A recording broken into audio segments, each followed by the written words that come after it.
오늘 부가가치 시간에는 월세 연체 이력이 있다면 계약갱신의 요구를 거절할 수 있다는 내용입니다.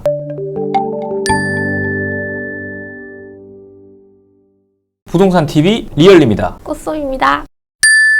꽃솜아, 우리 지난 영상들에서 월세 연체에 대한 이야기 했었잖아. 네, 주택은 2기, 상가는 3기 월세를 밀리면 임대인이 계약을 해지할 수 있는 거, 그리고 월세가 연체되면 지연 손해금을 얼마나 받을 수 있는지, 이거에 대해서요. 맞아. 그 영상들과 연결해서 하나 더 얘기해 줄 게 있어서, 뭐예요? 월세 연체 이력이 있으면 계약갱신 요구를 거절할 수 있다는 거. 연체된 월세 중간에 다 내도요? 다 내도 과거 이력이 있다면 계약갱신 요구를 거절할 수 있어. 이 영상 보고 나면 이제 월세 밀리면 안 된다는 사실을 좀 더 중요하게 생각하게 될 텐데, 내용을 좀 말해볼게.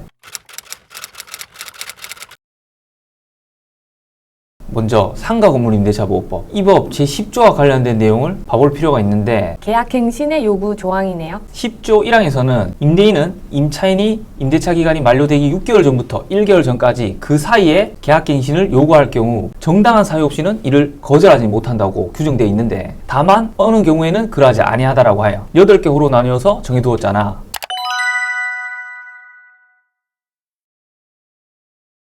그 8개 호에 해당하지 않는 이상은 계약의 갱신을 거절하지 못하고 연장해 줘야 되잖아요. 그렇지. 그 중에 우리가 지금 이야기하고 있는 월세 연체에 대한 내용을 눈여겨봐야 하는데, 일단 상가 건물의 계약갱신 요구권은 기간이 어떻게 되지?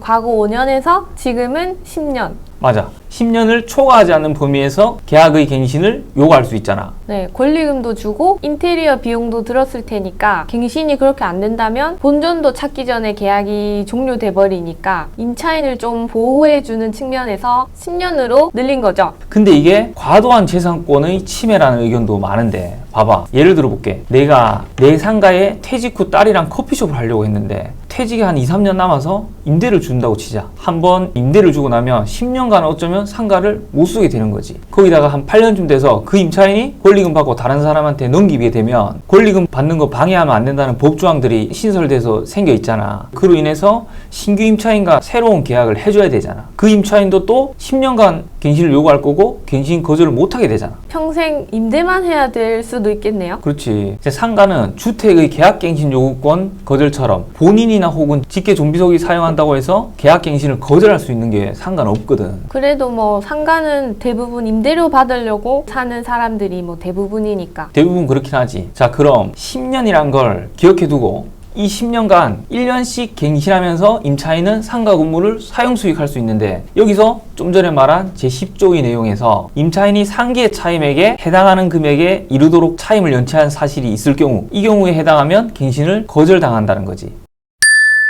임차인이 3기에 달하는 금액의 월세를 밀렸을 때 제10조의 8에 의해서 건물주는 계약을 해지할 수 있다. 그리고 계약 만료 시점에서 계약 갱신을 거절하고 비워달라고 할 수도 있는 거네요. 그렇지. 그럼 갱신 시점 되기 전에 빨리 차임 밀린 거 줘야겠네요. 지금까지 대부분 사람들이 그렇게만 알고 있었는데 그게 아니야. 임대인이 계약갱신 요구를 거절할 수 있는 사유인 임차인이 3기의 차임에 해당하는 금액에 이르도록 차임을 연체한 사실이 있는 경우, 이 조항의 의미는 이렇게 판단돼.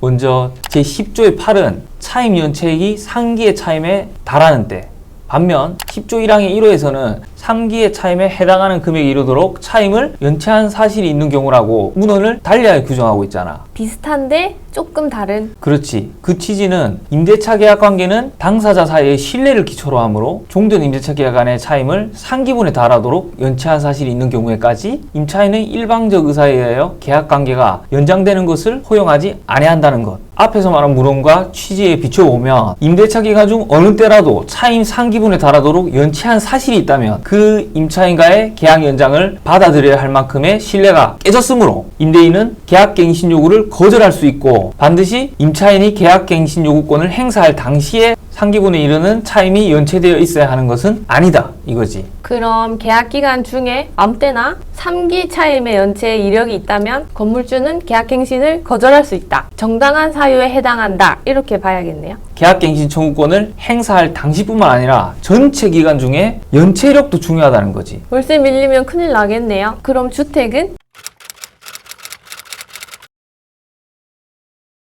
주택은 2기에 달하는 차임인데 갱신과 관련된 내용을 보면 주택도 월세 밀리면 주택임대차보호법 제6조 3항에 따라 자동갱신, 즉 묵시적 갱신도 안 되고 6조의 3, 1항 1호에 임차인이 2기의 차임에 해당하는 금액에 이르도록 차임을 연체한 사실이 있는 경우 갱신을 거절할 수 있다고 되어 있어서 아까 상가 사례를 설명했잖아. 그 판례들의 내용과 해석이 주택도 똑같이 적용될 것으로 보여져.